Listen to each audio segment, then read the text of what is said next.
Uy, mga kaibigan, kung nakatambak lang ang mga libro ninyo tungkol sa kasaysayan, nalulugi kayo.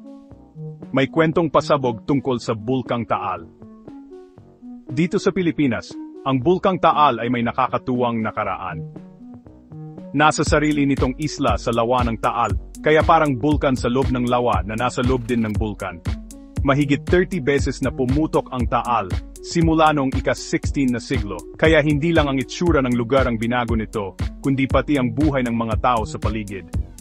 May mga kwento ang mga matatanda na gawa raw ng higanteng ahas na si Basiling ang bulkan. Tuwing pumuputok daw ito, galit daw ni Basiling yon.